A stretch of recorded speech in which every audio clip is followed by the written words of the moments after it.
Passons à la fonction sinus. On va commencer par la fonction de base. Ce que vous avez ici sur le dessin, en fait, c'est un cercle trigonométrique et à droite, vous avez un plan cartésien gradué en x en pas de pi et en y en pas de 1. Si on démarre la vidéo, on se rend compte que quand le cercle tourne,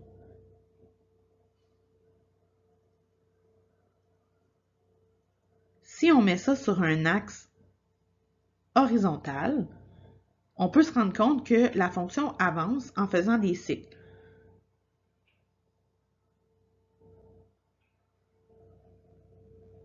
Puisqu'on parle de la fonction sinus, on s'intéresse au point y sur le cercle.